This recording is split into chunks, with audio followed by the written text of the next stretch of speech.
secara akademik, karena belum tentu kalau kita menyimak ya, menyimak murni ya tanpa terlibat dalam penyimakan itu. Sebab di dalam metode ini ketika si peneliti memandang dirinya dekat dengan objek yang diteliti, dia bisa menyimak sambil terlibat dalam percakapan. Kalau menyimak dalam percakapan masih bisa kita menggiring dalam artian bukan menyuruh membuat data seperti yang kita inginkan, tetapi menggiring, membuat situasi, membuat konteks sehingga memunculkan data itu. Misalnya kalau kita meneliti awalan ingin kita lihat perilakunya, kapan dia menjadi jadi sebagainya, kan bisa kita memunculkan bentuk-bentuk yang kira-kira akan memancing informan, melahirkan berbagai tipe data yang menggambarkan objek penelitian menasal itu. Jadi kalau kita murni simak, wah saya mau ilmiah, tidak mau terlibat sama sekali, saya mau menyimak, sulit kita bayangkan akan bisa mengumpulkan data dalam waktu yang sangat singkat, karena tidak terencana, tidak terarah, tidak terukur ikatan itu. Tetapi kalau kita sudah punya senarai daftar, lalu kita konfirmasi, seperti yang tadi saya katakan, metode introspeksi dulu, lalu dari daftar-daftar itu kita konfirmasi kembali pada informan, maka itu lebih terencana, terukur dia, kapan kita akan selesai ya, kapan kita harus mengakhiri tahapan pengumpulan data itu ya. Itu faktor yang pertama yang menentukan wujud pilihan atas berbagai metode pada tahap pengumpulan atau penyediaan data. Yang kedua, yang menentukan wujud metode yang digunakan termasuk teknik-tekniknya dalam pengumpulan data adalah jenis bahasa atau objek ilmiah yang diteliti ya. Jadi jenis bahasa. Nah, terkait dengan jenis bahasa ini ada tiga, saya mengelompokkan tiga jenis bahasa berdasarkan kadar kedekatan si peneliti dengan objek yang diteliti itu ya. Yang pertama ada bahasa yang kadar distansinya, kedekatannya dengan peneliti ya, ada yang kadarnya lebih dekat ya dengan peneliti. Jadi jarak kedekatannya dengan peneliti itu begitu dekat ya. Nah, peneliti semacam ini adalah penelitian yang dilakukan oleh seseorang peneliti terhadap bahasa yang dia kuasai, dalam ini bahasa ibunya. Ya, bisa saja bahasa kedua tapi dikuasai. Seperti kita yang saya yang penutur bahasa ibu saya adalah bahasa Sumbawa, saya bisa meneliti bahasa Indonesia dan saya bisa menggunakan metode tertentu di dalam pengumpulan data. Ketika seorang peneliti yang meneliti bahasa ibunya, maka dia sekali lagi bisa menggunakan metode introspeksi, metode cakap, atau metode simak, semuanya mau digunakan. Bisa ketiga-tiganya. Tapi kalau meneliti bahasa yang tipe kedua, yang kadar distansinya cukup jauh, artinya bahasa-bahasa di daerah-daerah pencilan, suku terasing misalnya yang kami lakukan, saya misalnya meneliti bahasa-bahasa di Papua, di NTT, Maluku, itu kan bahasa yang cukup jauh, tetapi bahasa itu memungkinkan untuk dikuasai.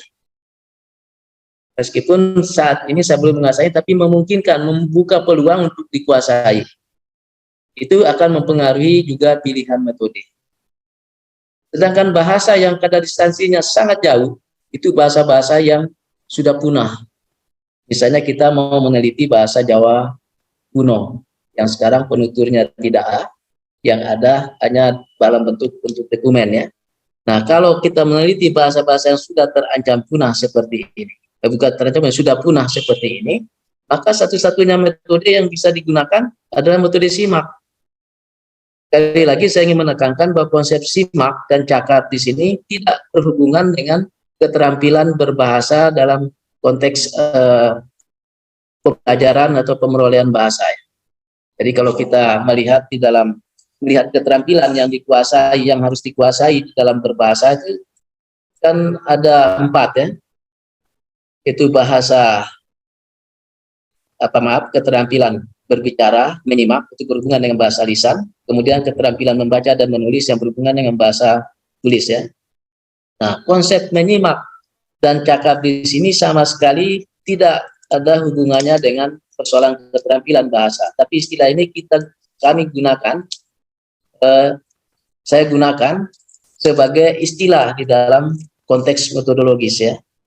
Jadi cakap di sini adalah disepadankan dengan metode wawancara di dalam penelitian sosial. Kemudian simak itu dapat berupa disampaikan dengan pengamatan observasi. Nah, kita bisa mengamati, menyimak naskah-naskah kuno itu yang bertuliskan dalam bahasa Jawa kuno. Jadi metode simak, satu-satunya metode yang bisa digunakan di sini adalah metode simak ya. Sedangkan di tipe bahasa yang kedua, di sini masih bisa menggunakan metode cakap. Tentu metode cakap ini kita bisa menggunakan misalnya bahasa pengantar, bahasa yang diketahui bersama. Jadi seperti yang kami lakukan ketika meneliti bahasa di Papua, misalnya kami masuk ke daerah-daerah ada Namblong, kemudian ada Tobati, Tarpia, Gresi, dan beberapa tempat yang pernah kami datangi untuk pengumpulan datanya. Ini menggunakan bahasa pengantar yang dimengerti oleh informannya. Jadi bahasa tipe yang kedua ini memungkinkan untuk dikuasai tapi belum dikuasai. Sedangkan di tipe bahasa yang pertama yang menjadi objek penelitian, yaitu bahasa yang sangat dekat sekali dengan peneliti, ini ketiga metode itu bisa digunakan. Metode cakap bisa, metode simak bisa, lalu metode introspeksi ya, terutama ya tentu tadi dengan urut-urutan prioritas ya. Kalau kita ingin pengumpulan data kita terarah, maka kita akan memilih metode introspeksi dulu, baru kita konfirmasi dengan cara bercakap, metode cakap, dan juga mungkin metode simak. Tapi dengan metode simak tentu tidak maksimal, karena senarai daftar data yang sudah kita tulis itu belum tentu akan muncul ketika kita menyimak. Mungkin bisa setahun baru mungkin bisa muncul ya. Nah, jadi inilah perbedaan metode yang kita pilih yang ditentukan oleh jenis bahasa yang menjadi objek ilmiah yang kita teliti ya. Jadi dapat menggunakan metode cakap, simak, dan introspeksi, ketiga-tiganya tergantung kita mau atau tidak. Kalau bahasa yang kita teliti itu memiliki kadar distansi kedekatan yang begitu dekat dengan kita ya. Dalam hal ini bahasa yang kita kuasai yaitu bahasa ibu kita. Ketika kadar distansi bahasa yang menjadi objek penelitian ini cukup jauh, tapi bahasa itu masih ada dan memungkinkan untuk dikuasai, kan gitu, maka kita bisa menggunakan metode cakap di situ. Dan tentu juga metode simak ya. Sedangkan tidak mungkin kita bisa menggunakan metode introspeksi. Kalau yang pertamanya ketiga metode itu digunakan, sedangkan yang kedua ini hanya dua saja yang bisa dipilih. Kemudian maksimal sudah itu. Kemudian yang ketiga hanya satu, yaitu metode simak ya. Jadi terlihat polanya seperti itu. Jadi pertama pandangan peneliti terhadap dirinya dalam hubungannya dengan objek yang diteliti, kedua jenis bahasa yang menjadi objek ilmiahnya, dan ketiga adalah watak objek dan tujuan penelitian. Watak objek penelitian kita itu terkait dengan apa yang disebut dengan watak objek, yaitu kaitan dengan perilaku struktural dari objek penelitian itu. Misalnya kita meneliti perilaku satuan lingual adverbial kemarin misalnya dalam bahasa Indonesia. Kita bisa menggunakan metode cakap semuka, teknik pancing dengan teknik bawahan lanjutan bawahan permutasi ya. Nah, ini yang saya ingin jelaskan, bahwa apa yang disebut dengan teknik-teknik tadi yang oleh Pak Sudaryanto, sekaligus kita jawab yang Pak Sudaryanto ini.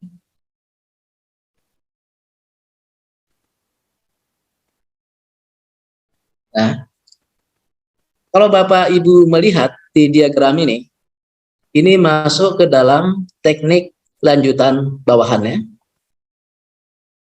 yang dijabarkan dari teknik-teknik lanjutannya, teknik cakap, ini. Jadi semua ini bisa dilakukan dengan cara bisa merekam, bisa dicatat ya. Nah, kalau dilihat bahwa teknik lanjutan bawahan ini adalah lesap, sisip, dan dibalik perluas ini justru di dalam Pak Sudaryanto dimasukkan ke dalam analisis data, tapi saya di sini masukkannya ke dalam pengumpulan data. Bagaimana data itu dikumpulkan dengan menggunakan teknik itu? Saya akan menggunakan metode cakap semuka, lalu teknik pancing dengan menggunakan teknik lanjutan bawahan permutasi di situ. Saya akan memancing dulu si informan saya, misalnya dalam bahasa ibu misalnya untuk menunjukkan kejadian yang sudah berlangsung 1 hari yang lalu itu apa kata yang digunakan. Ya, seperti itu saya ngomong gitu. Lalu dia bilang ada kemarin katanya. Kalau kata kemarin ini kita tempatkan, ini saya pancing-pancing ini, kita tempatkan di dalam kalimat. Coba ibu buat kalimat atau buat tuturan yang ada kata kemarin ini. Lalu muncullah ibu pergi ke pasar kemarin. Ini saya catat ini sebagai data awal yang muncul. Ya, data awal yang muncul. Kemudian saya bisa menggunakan teknik permutasi. Bu misalnya atau Bapak ya, Bapak Ibu yang menjadi informan saya, bagaimana bisakah kemarin ini kita ubah-ubah tempatnya? Oh bisa katanya.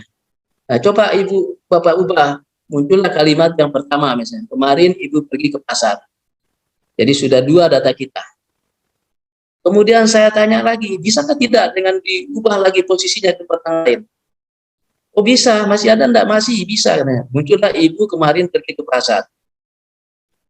Kemudian ada lagi Bu, ada. Nah, kita suruh sebut dia, Ibu pergi kemarin ke pasar.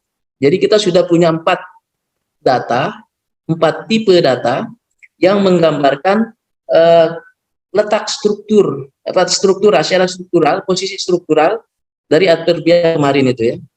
Lalu kita tanya, hanya ada 1 kemungkinan lagi yang belum muncul, yaitu pergi kemarin Ibu ke pasar. Bisa tidak itu ditaruh? Kalau Ibu meletakkan misalnya pergi kemarin Ibu ke pasar, bisa tidak? Oh tidak bisa. Kita harus catat juga. Jadi bentuk 1, tuturan 1, 2, 3, 4 ini ada bentuk yang berterima. Itu sudah jadi data kita. Kemudian pergi kemarin Ibu ke pasar itu juga menjadi data. Di data itu bukan hanya yang gramatikal, tetapi juga yang tidak gramatikal, karena ini akan mempengaruhi, akan dijadikan dasar untuk membuat kaidah. Ya. Nah, kalau dengan cara tadi saya menggunakan teknik permutasi dengan cakap semuka, maka saya sudah menerapkan metode ini yang oleh Pak Sudaryanto dimasukkan ke dalam metode AGI, salah satu teknik metode AGI, yaitu metode analisis data, tapi saya memasukkan di dalam metode pengumpulan data ya. Nah, oleh Pak Sudaryanto ini membedakan 2 jenis data. Ada data nanti akan kita bicarakan, ada data informan dan ada data ciptaan sendiri ya, data teranalisis dan data pemeringan analisis. Nanti akan kita bahas lebih jauh ya. Tapi inilah model penerapan metode cakap dengan menggunakan teknik bawahan langsung ya, teknik langsung bawahan ya, permutasi ya. Bisa juga nanti dengan teknik sisip. Kalau saya berbicara satuan morfem terikat misalnya membeli, bisa tidak disisip bentuk saya beli ya, tidak bisa kan, dengan bentuk lain dibolak-balik mutasi juga bisa. Jadi teknik-teknik ini bisa digunakan pada tahap pengumpulan data ya. Ini yang paling penting yang perlu saya beri tekanan, bahwa perilaku atau watak objek dan tujuan penelitian kita ini akan mempengaruhi metode. Tentu teknik-tekniknya, karena tekniknya akan memberikan gambaran bagaimana penerapan metode. Metode ini kan konsep ya, abstrak. Sama dengan morfem. Morfem itu kan abstrak, wujudnya dalam morf. Fonem juga abstrak, wujudnya fon ya. Nah, gitu juga metode. Metode ini abstrak. Cara itu baru kita tahu bagaimana diimplementasikan terlihat pada alat yang digunakan. Itu disebut dengan teknik ya. Teknik atau prosedur di dalam pelaksanaan penelitian itu ya. Kalau saya meneliti perilaku satuan lingual kemarin, misalnya tujuan saya melihat ketegaran letaknya. Apakah kata kemarin itu bisa menempati posisi apa saja? Ketika saya bicara tentang ketegaran letaknya, maka saya menggunakan teknik bawahan permutasi. Tetapi kalau saya ingin meneliti apakah satuan itu merupakan satuan yang bebas atau satuan terikat, saya menggunakan teknik sisip. Juga bisa menggunakan teknik permutasi untuk pengumpulan datanya. Kalau saya meneliti tentang kesinoniman, saya bisa menggunakan teknik ganti. Apakah satuan itu bersinonim dengan satuan yang lain? Ketika dia bisa saling menggantikan dan tidak mengubah kegramatikalan kalimat itu serta maknanya masih memiliki pertalian, maka itu dikatakan kata bersinonim. Jadi saya bisa menggunakan teknik ganti di dalam pengumpulan data. Yang oleh Pak Sudaryanto sekali lagi dikatakan sebagai metode analisis data. Jadi intinya ada 3 faktor yang menentukan pilihan kita atas 3 metode dengan teknik-tekniknya di dalam pengumpulan data ya. Pertama, pandangan peneliti terhadap dirinya dalam hubungannya dengan data, dengan objek yang akan diteliti. Kedua, kadar kedekatannya dengan objek yang diteliti itu. Lalu yang ketiga adalah jenis bahasa yang akan diteliti ya. Yang ketiga itu watak dan tujuan penelitian kita ya. Itu yang menentukan karakter dan pilihan metode itu. Jadi saya sering bimbing mahasiswa tiba-tiba menuliskannya metode cakap, tidak dijelaskan. Metode cakap ini digunakan dalam mengumpulkan data apa. Jadi teknik cakap metode cakap dengan teknik tertentu itu digunakan untuk apa? Tidak dijelaskan. Itu yang terjadi. Padahal kita harus menjelaskan di dalam desain penelitian yang baik, kita harus menjelaskan semua pilihan metode itu serta apa yang mendasari mengapa metode itu dipilih ya.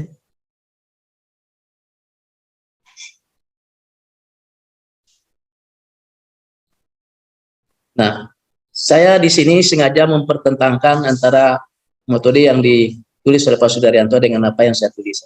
Sekali lagi, penulis buku metode ini yang menulis yang memiliki perhatian yang serius terhadap metode ini sangat kurang ya. Kalau awal-awalnya kita baca bukunya Field Linguistik yang punyanya Samarin, linguistik lapangan itu, ternyata itu yang banyak adalah pengumpulan data. Dan memang pengumpulan data sangat penting. Jadi masuk akal ketika saya mengelompokkan apa yang disebut dengan metode AGI sebagai analisis itu ke dalam pengumpulan data. Nanti ada beberapa dasar yang lain. Saya akan memperlihatkan bagaimana Pak Sudaryanto menjelaskan mengapa metode tertentu itu dikelompokkan yang berbeda dengan yang saya kelompokkan. Atau mungkin saya yang menyatakan saya mengelompokkan berbeda karena saya belakangan. Pak Sudaryanto jauh lebih dulu menulis metode itu. Saya menulis metode karena ada banyak sesi-sesi diskusi saya dengan beliau yang kadang-kadang kami kurang bisa ketemu, tapi saya senang beliau sebagai guru yang sangat menghargai keberagaman itu. Pak Sudaryanto memasukkan teknik-teknik metode AGI ini atau distribusional ini ke dalam metode analisis data ya.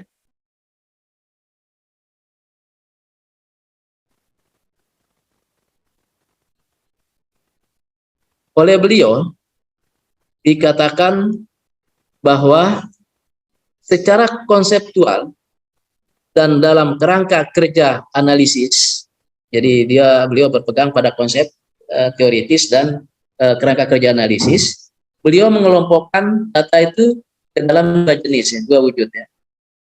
Ada data teranalisis yang beliau katakan data teranalisis bersumber dari informasi. Kemudian data pemeringan analisis. Itu dari peneliti sendiri. Jadi ada data yang dihasilkan dari informan dan ada data yang diciptakan sendiri oleh peneliti. Nah, berdasarkan kedua jenis data itu,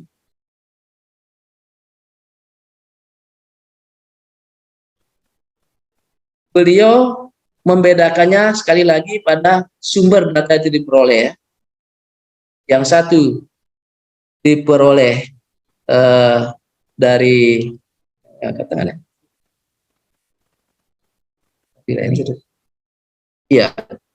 Jadi ada data yang diperoleh melalui informan, ada tidak. Saya akan mengambil contoh kata untuk meneliti ya, penelitian dengan tujuan kita melihat ketegaran letak kata kemarin, terbiak kemarin ya.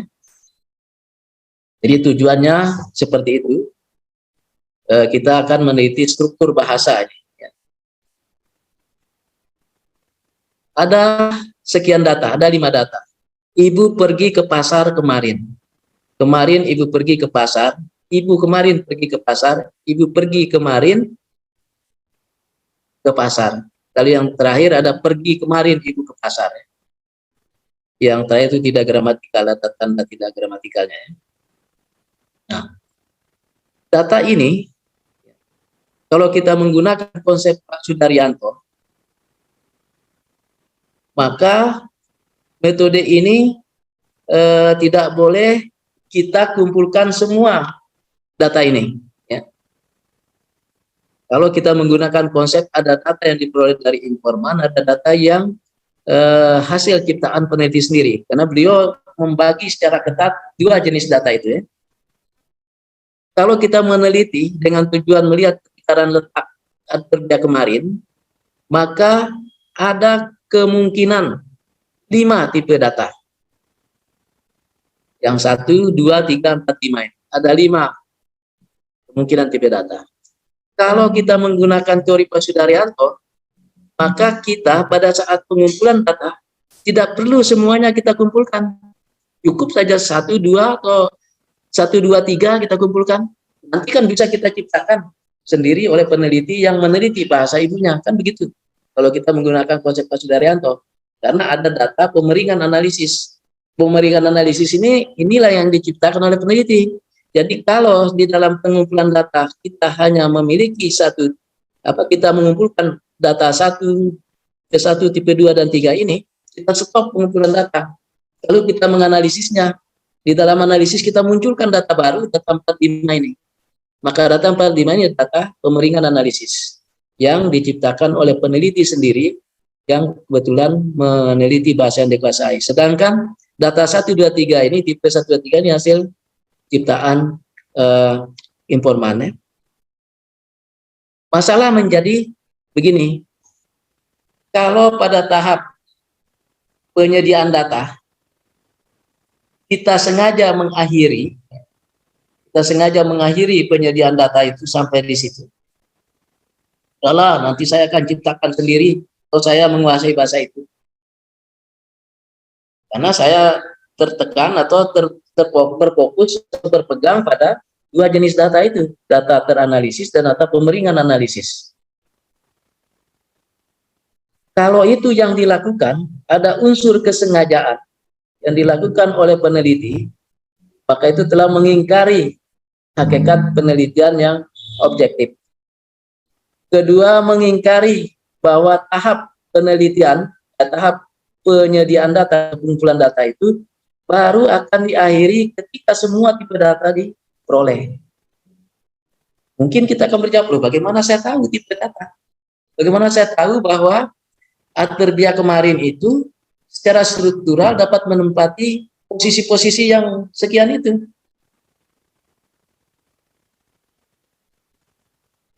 Nah, disinilah peran teori, itu yang saya jelaskan pada yang kita diskusikan pada kurikulum yang lalu tentang hubungan antara data, metode, dan teori. Teori memberitahu kita tentang karakter.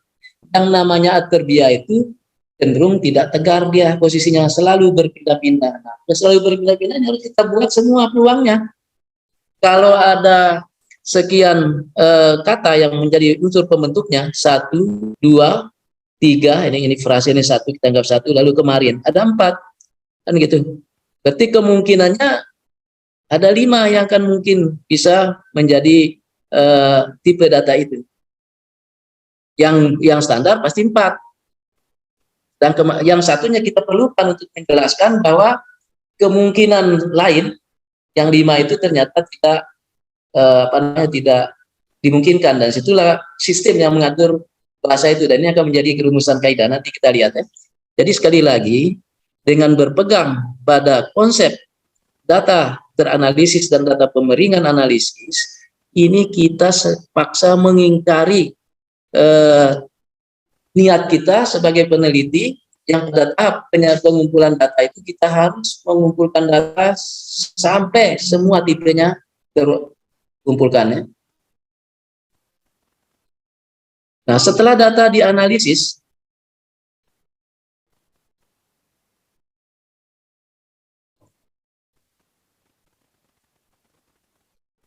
jadi gini ya. Jadi sedangkan saya berpandangan bahwa metode itu justru dikelompokkan dalam pengumpulan data. Jadi ada metode cakap, semuka, dan semuka itu tadi ada teknik lanjutan pancing, lalu teknik bawahan. Jadi saya masukkan di dalam teknik bawahannya. Alasan saya apa? Kalau alasan Pak Sudaryanto tadi, beliau menciptakan istilah membagi data ke dalam 2 kelompok, data teranalisis dan data pemeringan analisis ya. Nah, menurut saya argumen pertama yang untuk menolak konsep pemilahan data itu, pertama, jumlah data teranalisis menjadi tidak menentu, tergantung kecakapan informan. Ini yang jadi masalah. Jadi kalau informannya kita teliti itu tidak begitu paham membuat kalimat yang ada kata kemarin dalam bahasanya, dia mungkin hanya 1-2. Nanti informan yang lebih cerdas nanti ada sampai 3. Ada yang lebih cerdas lagi mungkin ke 5-5-nya bisa dia buat. Berarti ada ketidakjelasan tipe data yang akan dikumpulkan sebagai data teranalisis itu. Jadi tergantung pada kesungguhan, kegigihan, dan kesadaran peneliti dalam mengumpulkan data. Bahwa tugas utamanya adalah mengumpulkan semua tipe data. Itu yang pertama. Jadi kalau ketidakjelasan ini sangat dipengaruhi oleh pertama itu tadi, kesungguhan peneliti. Kedua, niat peneliti untuk menganalisis data dalam pemakaian bukan dalam pikiran peneliti. Jadi kalau saya berniat untuk menganalisis data yang ada dari peneliti, dari informan, bukan data yang ada dalam pikiran saya, maka saya tidak boleh menghentikan pengumpulan data demi yang nantinya saya bisa ciptakan sendiri, demi mempertahankan dikotomi antara data teranalisis dengan data pemeringan analisis. Jadi saya justru melihat Pak Sudaryanto membuat pengelompokan data teranalisis dengan pemeringan analisis semata-mata untuk mempertahankan metode AGI atau metode distribusi itu sebagai metode pada tahapan analisis ya. Kemudian yang selanjutnya, sifat data tambahan pemeringan analisis harus bersifat lingual. Lalu siapa yang akan menentukan kelingualannya? Padahal itu diciptakan oleh si peneliti, sama dengan tadi ya, misalnya data ini. Bagaimana saya bisa mengatakan bahwa data pergi kemarin ibu ke pasar ini tidak gramatikal? Ini saya ciptakan sendiri loh. Nah sekarang saya menentukan tidak gramatikal dari mana? Kalau tidak mau saya harus bertanya ke informan.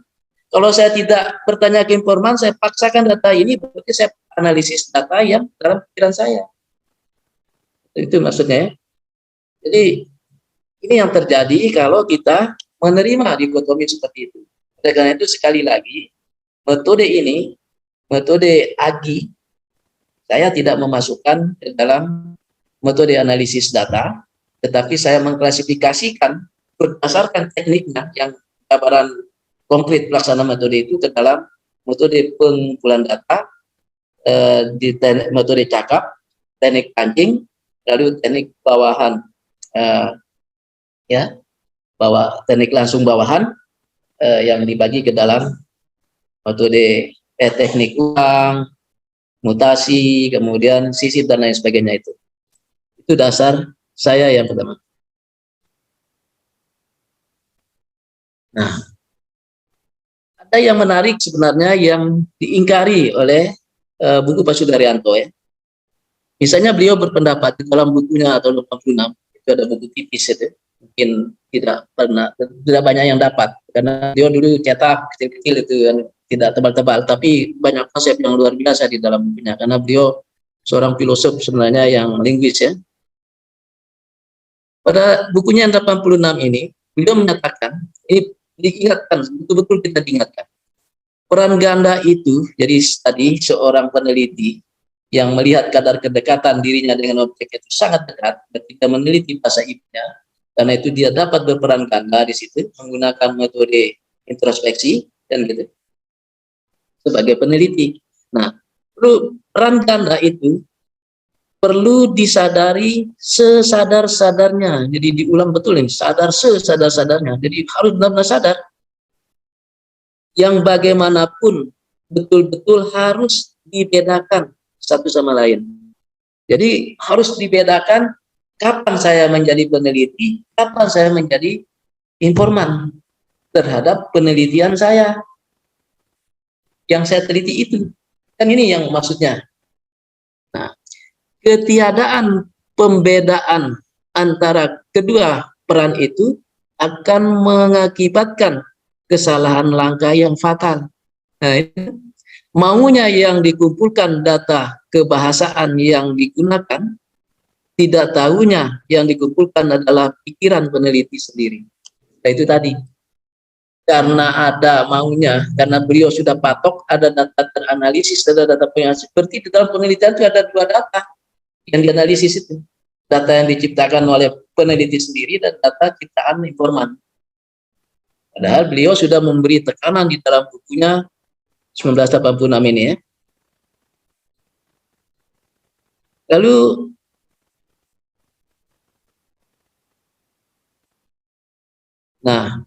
kalau kita memaksakan metode distribusi atau metode AGI ini sebagai metode dalam analisis, maka ada beberapa kelemahannya. Pertama, akan memberi peluang peneliti tidak sungguh-sungguh dalam mengumpulkan data. Oh, enggak usah, nanti tuh bisa saya buat, mau saya penutur. Nah, ini yang celaka ini. Padahal pembedaan antara kapan saya menjadi sumber data dan kapan saya menjadi peneliti harus tegas. Nah, kalau kita memaksakan metode AGI, biar saya bisa terapkan nanti, bisa saya terapkan metode distribusi, bisa saya terapkan metode mutasi, kan ya, teknik, maaf, bukan metode. Bisa saya menerapkan teknik permutasi, teknik sisip, teknik nanti, maka saya harus akhiri itu data, tidak boleh saya kumpulkan semua tipenya, dan nanti tipe-tipe yang lain bisa saya buat. Berarti di sini akan memberi peluang pada peneliti untuk tidak bersungguh-sungguh di dalam mengumpulkan data, ya. Kedua, secara operasional menghilangkan batas antara tahapan. Maaf, saya ulang, ya. Secara operasional akan menghilangkan batas antara tahapan pengumpulan data dengan tahapan analisis data.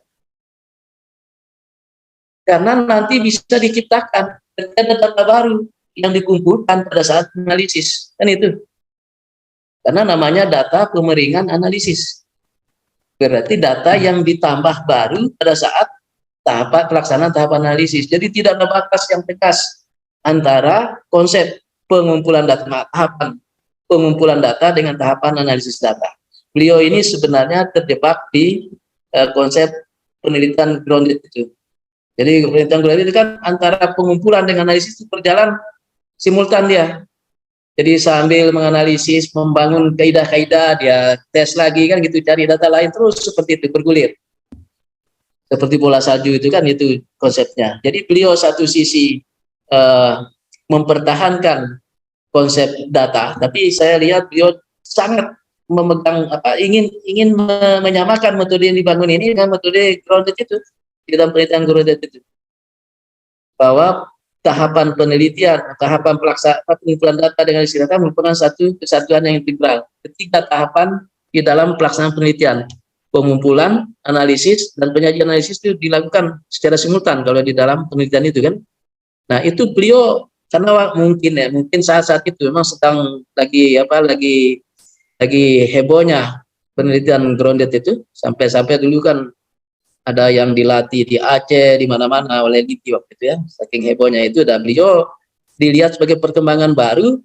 Nah beliau ingin perlihatkan bahwa metode yang beliau tulis ini agak senada seperti itu, dan untuk senada seperti itu lalu diciptakanlah konsep data teranalisis dengan data pemeringan analisis itu, lalu mengurangi kadar keberperanannya teori pada tahapan pengumpulan data. Jadi abaikan ada teori-teori yang beritahu kita seperti tadi ya, bahwa adverbia dalam bahasa manapun selalu tidak tegar letaknya, itu kan teori.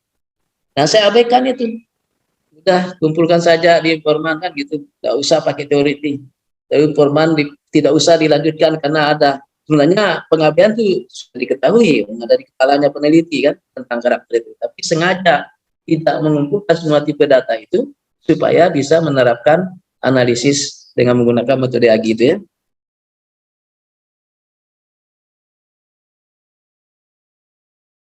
Kemudian sehingga teori itu bersifat formal teoritis saja, tidak ada gunanya kan gitu, karena tidak dimanfaatkan. Dan terakhir adalah peluang munculnya sikap mental kurang jujur pada peneliti. Itu tadi, tidak usah sakupan data, ketidakjujuran untuk mengumpulkan data, kan ada rumusan data dikumpul harus. Nah, tahapan pengumpulan data diakhiri pada saat semua tipe data harus sudah terkumpul. Nah, karena ingin menerapkan itu sudahlah biasa sampai di situ ya. Itu pandangan-pandangan saya yang berhubungan dengan konsep Pak Sudaryanto, sehingga saya tidak mengelompokkan metode AGI dengan tekniknya yang 7 itu ke dalam metode analisis data, tetapi saya masukkan menjadi bagian dari pengumpulan data ya.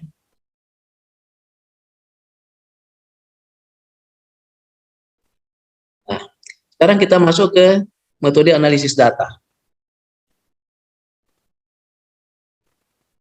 Yang kita lakukan di dalam analisis data itu adalah sesungguhnya kita ingin melakukan pembedaan, jadi membedakan yang berbeda, menyamakan yang sama, kemudian menyamakan yang serupa tapi tidak sama. Itu harus pandai-pandai kita betul-betul cermat melihat di situ ya. Nah, untuk melakukan itu pasti konsepnya adalah pembandingan ya, atau pemadanan. Jadi sebenarnya metode ini, makanya saya setuju menerima konsep ini, karena hakikat dari menganalisis data itu adalah membandingkan data yang sudah tersedia pada tahap pengumpulan data itu. Seperti pernah saya katakan bahwa ada 5 jari, mungkin pada pembahasan yang pertama. Kelima jari ini, lalu misalnya kita ingin mengidentifikasi jari yang ada di tengah kita itu, lalu diberi nama dia jari tengah kan gitu. Nah, pemberian nama pun dia ini terikat dengan yang lain. Jadi ada prinsip di dalamnya, teori filsafat eksistensialis itu, bahwa di dunia ini tidak ada sesuatu yang lahir dari kekosongan. Dia hadir karena ada yang lain. Artinya tidak ada sesuatu yang bisa menjelaskan dirinya sendiri. Dia hanya terjelas oleh yang lain. Nah, sama dengan tadi jari tengah ini, kita mengidentifikasi dia sebagai jari tengah, memberi nama jari tengah itu karena ada yang lain, yang 2 di kiri kanannya, dan dia posisinya di tengah sehingga kita beri nama jari tengah. Dia kita sebut besar karena yang lain yang di samping kiri kanannya kecil. Kita sebut panjang karena dia yang di sebelah kiri kanannya pendek kan gitu. Jadi identifikasi tentang besar, panjang kan gitu.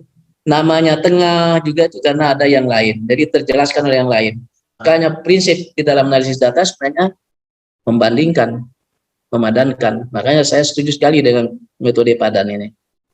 Nah, karena ini penelitian bahasa, dan bahasa itu memiliki komponen dasar yaitu bentuk dan makna.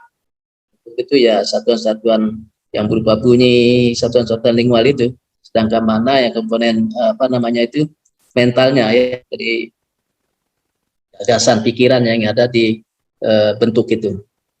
Nah, itu sebabnya lalu dikelompokkan menjadi ada padan intralingual, ada padan ekstralingual. Kemudian metode padan intralingual ini ada teknik dasarnya namanya hubung banding yang bersifat lingual, sedangkan metode padan ekstralingual ini punya teknik dasar hubung banding ekstralingual ya. Kedua metode ini, baik yang intralingual maupun ekstralingual, itu punya teknik lanjutan yang namanya hubung banding menyamakan HBM, lalu hubung banding membedakan, lalu hubung banding menyamakan hal pokok ya.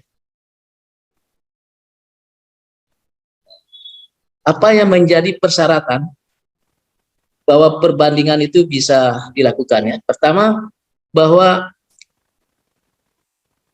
yang ketika kita menerapkan metode ini, maka harus sudah tersedia data secara lengkap ya. Kemudian prinsip di dalam penerapan metode ini, kalau metode hubung banding intralingual itu, maka yang dihubung bandingkan itulah bentuk, bisa bentuk dengan makna, bisa makna dengan makna ya, yang ada di dalam bahasa itu. Kemudian yang prinsip yang lain, bahwa bahasa itu sebagai sebuah sistem holistik ya, dia terkait satu sama lain ya. Oleh karena itu di dalam menganalisis pun tidak bisa berdiri sendiri ya, lalu merupakan satu kesatuan. Artinya penerapan metode hubung banding menyamakan, hubung banding membedakan, kadang-kadang sekaligus diterapkan teknik itu ya. Nanti akan kita lihat pada contoh sekadarnya data ya. Jadi di dalam buku saya 2017 itu saya mengelompokkan teknik-teknik dalam metode AGI ya, ini tadi ya, perasaan rasanya tadi.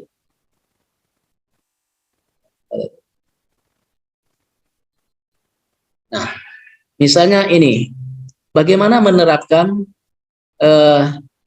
metode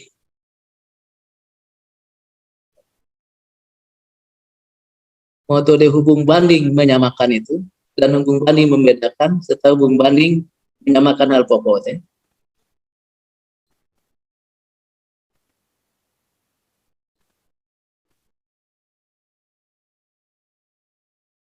Jadi ini konsepnya tadi, apa yang maksud dengan metode padan itu adalah pelaksanaan metode hanya dimungkinkan apabila data sudah tersedia dalam semua tipe ya. Jadi data harus dikumpulkan. Jadi benar-benar menyelenggarakan atau melaksanakan tahapan pengumpulan data yang serius ya, yang sungguh-sungguh. Kemudian ada padan intralingual ya, analisis yang dilakukan dengan menghubung bandingkan unsur-unsur yang bersifat lingual ya, baik yang terdapat dalam satu bahasa maupun dalam beberapa bahasa yang berbeda. Lalu teknik-tekniknya ada hubung banding menyamakan, hubung banding membedakan, hubung banding menyamakan hal pokok ya. Misalnya penerapannya seperti ini ya, dia makan tadi. Kita ingin, jadi penelitian kita ingin melihat, saya lebih senang melihat ini karena gampang untuk dijelaskan. Karena menurut teori pembelajaran, kita mulai dari yang sederhana ke yang kompleks ya penjelasannya. Kita ingin melihat ketegaran letak adverbia tadi ini. Lalu muncul, dia makan tadi. Ini data, katakan ini ya, kita sudah terapkan dengan menggunakan teknik balik ya, permutasi. Jadi teknik yang kita usulkan tadi, yang saya usulkan tadi itu kita terapkan, lalu kita mendapat 5 tipe data ya. Dia makan tadi, dia tadi makan, tadi dia makan dia tadi, lalu makan tadi dia ya. Ini ada 5 tipe data ini ya. Lalu saya menganalisis dengan menggunakan hubung banding menyamakan, hubung banding membedakan. Maka muncullah konstruksi seperti ini. Jadi model narasi analisisnya, ya. Jadi kita akan membahasakan ini. Kelima data di atas memiliki kesamaan unsur pembentuknya, jadi menyamakan hal pokok, ya, yaitu berupa satuan lingual, dia, makan, dan tadi. Jadi saya ingin menggambarkan bahwa ketiga teknik di dalam metode hubung banding, hubung banding baik yang lingual atau intralingual itu, ekstralingual itu dengan intralingual, yaitu membanding membedakan, membanding menyamakan, membanding menyamakan hal pokok, ya. Ini akan terterap sekaligus di dalam rangka analisis itu, ya. Ini contoh narasi analisisnya, lalu ada data, katakan ini hasil penelitian kita, ada 5 data, lalu kita akan mengurainya, menarasikan. Kelima data di atas memiliki kesamaan unsur pembentukannya, yaitu berupa unsur lingual, dia, makan, dan tadi. Nah, ini berarti sudah menyamakan hal pokok, ya, sama unsur pembentuknya. Namun, sudah mulai membedakan. Letak satuan lingual tadi pada tuturan tersebut tidak sama.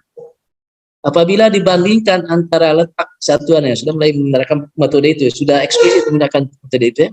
Apabila dibandingkan antara letak satuan lingual tadi pada tuturan, tadi ini harus tetap miring karena data, ya, pada tuturan 1 dengan tuturan 2, 3, 4, dan 5, terlihat bahwa posisi yang dapat ditempati oleh satuan adverbia tadi berbeda satu sama lain. Pada tuturan 1, satuan lingual itu menempati posisi setelah predikat, sedangkan pada tuturan 2, 3, 4, dan 5 masing-masing menempati posisi antar subjek predikat, sebelum subjek, setelah predikat subjek, dan antar predikat subjek. Namun patut dicatatkan, ini pembedaan juga, membedakan bahwa posisi antara PS, jadi merupakan konstruksi. Jadi konstruksi mau ditegas bahwa kata adverbia tadi pada posisi antara predikat subjek merupakan konstruksi tuturan yang tidak diterima dalam bahasa Indonesia. Ini contoh analisis, nanti baru membuat pembahasan nanti jadi rumusan kaidah dia. Kan ada beberapa proposisi, ini kan panjang karena analisis, ya, dari data ini. Ini contoh penerapan metode padan itu tadi, ya. Dengan semua data kita bukan menganggap, kita berasumsi bahwa penerapan metode pengumpulan data dengan teknik-teknik yang saya jabarkan tadi itu sudah dilakukan dengan sesungguh-sungguhnya sehingga data sudah terkumpul semuanya. Jadi metode padan hanya dimungkinkan bisa dilakukan kalau data lebih dari 1.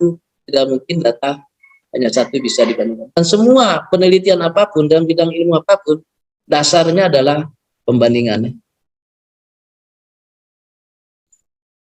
Kemudian setelah dianalisis seperti ini, bagaimana menyajikan data? Metode penyajian data. Saya tidak menjelaskan yang lain.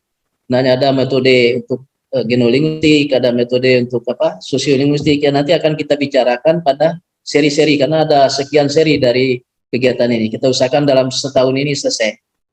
Saya berharap materi metode penelitian ini berakhir dalam bulan ini, sehingga bulan depan sehabis Lebaran kita akan mulai dengan linguistik forensik. Jadi kami sedang mencari teman pakar yang akan bersama-sama menyampaikan dari linguistik forensik itu, ya. Nah, kita lari, kalau tadi sudah penerapan metode pengumpulan data, metode analisis data secara sederhana, secara singkat, saya akan menjelaskan bagaimana menyajikan kaidah yang sudah ditemukan, dan pasti salah satu hasil dari analisis data adalah ditemukannya kaidah yang mengatur objek yang kita teliti. Ada 2 metode yang digunakan di dalam penyajian hasil analisis data. Sekali lagi saya ingin tekankan bahwa penyajian hasil analisis data ini berbeda dengan pelaporan, ya. Kalau pelaporan akan laporan penelitian, sedangkan metode penyajian hasil analisis ada beberapa kaidah-kaidah yang ditemukan dari hasil analisis itu ya. Ada metode informal, yaitu metode perumusan kaidah dengan menggunakan kata-kata biasa, termasuk penggunaan istilah yang bersifat teknis. Misalnya ini kaidah ya, kaidah yang contoh penyajian secara informal ya. Dalam bahasa Sasak ditemukan kesepadanan bunyi A dengan bunyi E dan O pada posisi akhir silabe terbuka. Kaidah yang disajikan secara formal ya. Nah, saya ingin menyajikan kaidah ini secara informal, dari informal yang atas. Secara formal, yaitu metode perumusan kaidah dengan menggunakan tanda-tanda atau lambang-lambang. Yang berbunyi ini datanya, data yang sama, tapi memiliki rumusan kaidah yang berbeda. Yang satu ini dalam bentuk kata-kata, yang informal ini, sedangkan yang dua ini yang lihat datanya, yaitu A, lalu ada tanda korespondensi yang S terbalik itu, lalu E ada S yang paling ada O, lalu ada garis miring ke batas kata, awal kata bisa akhir kata, lalu ada tanda min di sini, tanda min itu tempat bunyi itu ditemukan, lalu ini batas akhir satuan bahasa ya, tanda pagar itu. Ini sudah rumusan secara formal. Begitu sederhana, gampang dilihat kayak matematik ya. Jadi cukup ini saja. A, E, O, garis miring, min, pagar. Itu. Yang kalau dinarasikan bunyinya seperti yang atas ini tadi. Jadi saya kira ini dulu yang dapat saya sampaikan. Mudah-mudahan ada gambaran tentang hal ini ya. Kalau tidak ada gambaran ya kita diskusikan. Yang jelas saya belum sampai masuk ke metode-metode di dalam penelitian linguistik diakronis belum, karena di dalam buku yang saya tulis itu ada sinkronis, diakronis, kemudian antar bidang ada sosiolinguistik, ada genolinguistik di situ kan, dan ada penelitian pembelajaran bahasa itu di edisi ke-17. Hampir semua saya sudah mencoba menuliskannya ya. Tentu ada rencana saya akan revisi juga. Saya kira ini yang dapat saya sampaikan. Terima kasih. Assalamualaikum warahmatullahi wabarakatuh. Waalaikumsalam.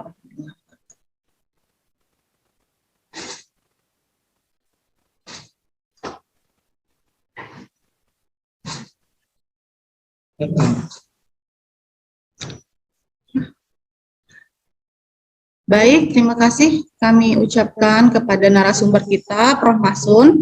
Selanjutnya kita lanjutkan dengan sesi diskusi. Mungkin Bapak Ibu yang ingin bertanya secara langsung bisa raise hand, atau yang ingin bertanya melalui kolom chat juga bisa. Saat ini sudah ada satu pertanyaan yang masuk dari HR kami.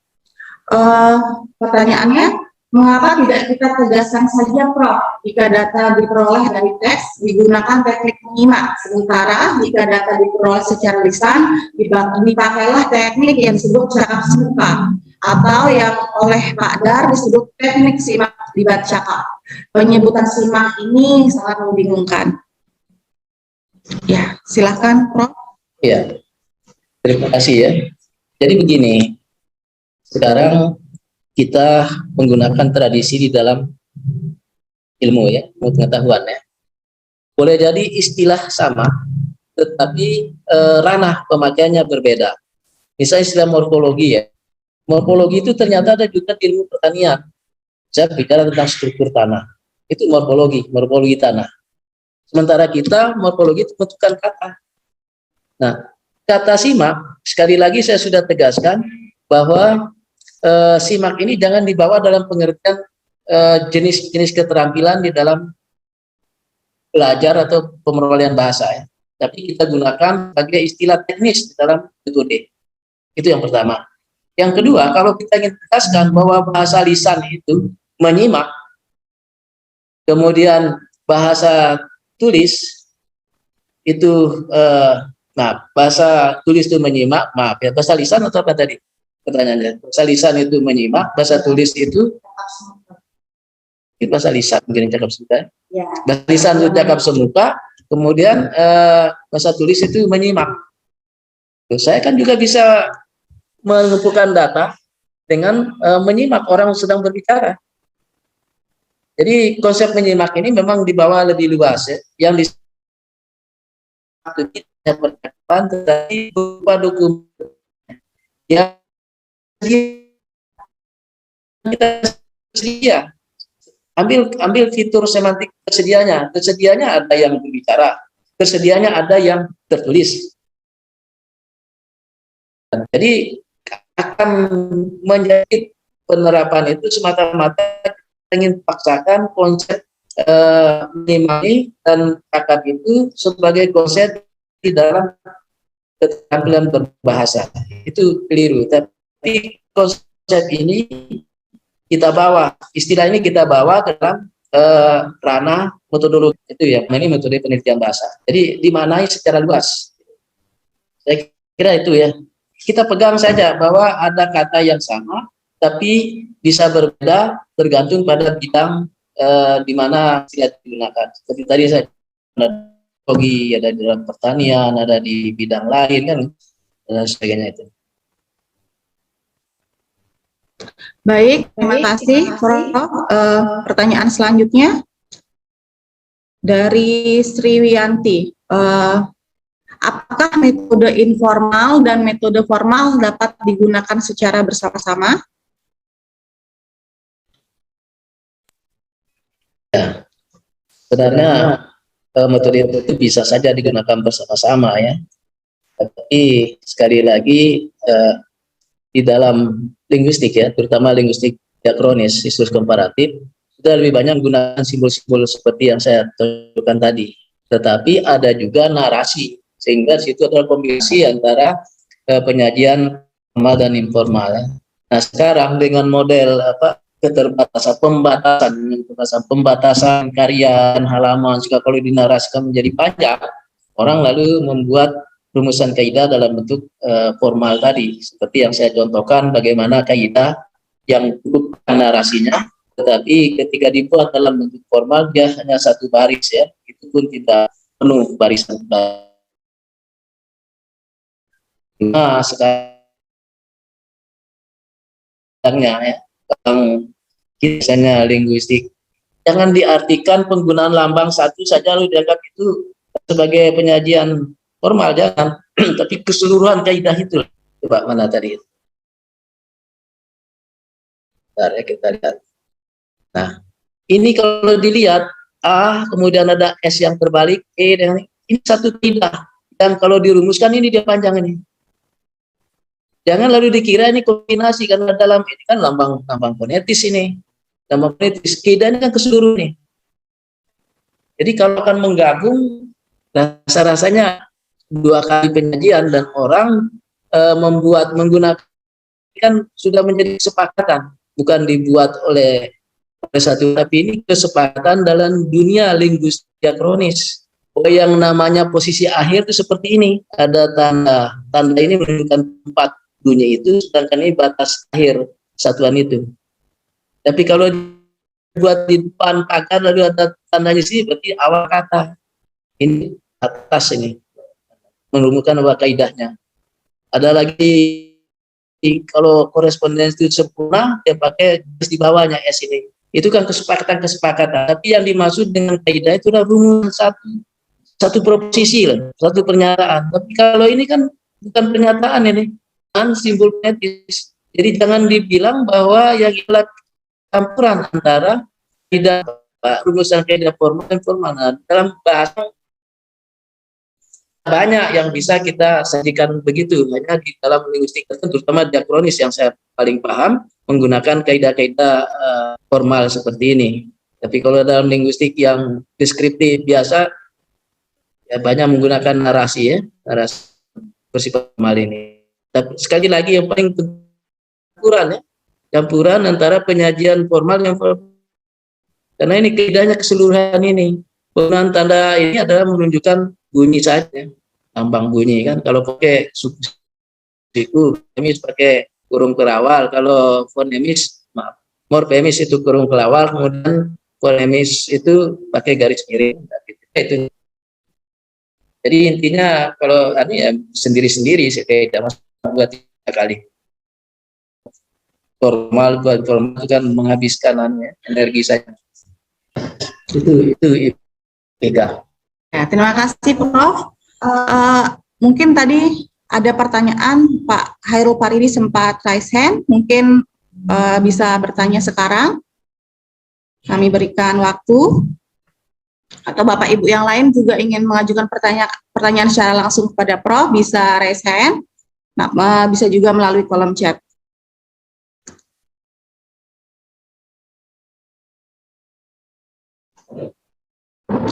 Sambil menunggu, kami informasikan kembali kepada Bapak dan Ibu yang sekiranya membutuhkan sertifikat, bisa menghubungi narahubung kami, Bapak Rahmat Hidayat. Nomor WA beliau sudah ada di kolom chat, bisa melalui WA, bisa juga melalui Telegram.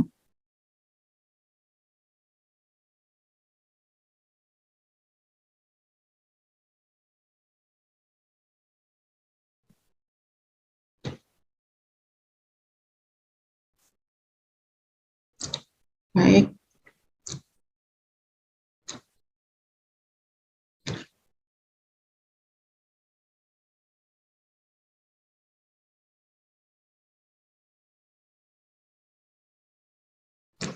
Ya, pertanyaan selanjutnya, Prof. Teknik hubung banding menyamakan, hubung banding membedakan, dan hubung banding menyamakan hal pokok, apakah ketiganya digunakan secara bersamaan atau salah satu saja, Prof? Pertanyaan yang teknik hubung menyamakan, membedakan, dan menyamakan hal pokok, apakah ketiganya digunakan secara bersamaan atau bisa salah satu atau dua?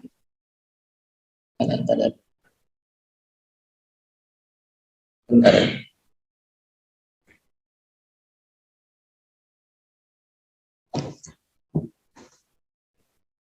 Ya, kalau pada analisis ini saya memberi contoh ketiganya serempak digunakan ya. Jadi membedakan, menyamakan hal pokok ya. Jadi hal pokok itu misalnya juga ya, kalau kita merekonstruksi misalnya data ini dalam penelitian linguistik diakronis. Jadi ada data mata, mete yang di bawahnya ada data matu ya. Lalu kita membuat rekonstruksi bentuk purbanya mata misalnya. Nah, ketika kita membuat rekonstruksi sebagai abstraksi dari bentuk asalnya dari keempat varian ini, maka pada saat itu kita melakukan hubung banding menyamakan hal pokok. Hanya satu saja yang saya lakukan kan gitu. Tetapi ketika saya menjelaskan mata ini kan sudah membedakan itu. Bentuk-bentuk ini adalah bentuk yang berbeda, kalau saya katakan begitu ya. Bentuk ini adalah bentuk yang berbeda, tetapi dia memiliki kesamaan asal. Berarti ada menyamakan hal pokok di situ. Dengan meskipun ada penjelasan mengatakan berbeda, mata ini berbeda, maka intinya, ujung akhirnya adalah menentukan keasalan yang satu itu, maka itu disebut sebagai hubung banding menyamakan hal pokok ya. Tujuan akhirnya itu loh, tujuan akhirnya dari kaidah ini. Boleh saja digunakan, sangat tergantung dari rumusan data yang kita jelaskan ya. Kalau tadi kan memang kita ingin menjelaskan di mana posisi tadi ini, karena posisi tadi ada pertama saya harus menyamakan, menurut saya membedakan kan gitu. Jadi ini ada menyamakan yaitu sama-sama terdiri atas 3 kata, lalu saya bedakan, beda dari segi posisinya kan gitu. Berarti hubung banding membedakan. Ini ada 2 yang digunakan ya, hubung banding membedakan, hubung banding mesamakan. Jadi boleh saja, sangat tergantung dari data yang ada kemudian yang mau dijelaskan. Saya kira gitu.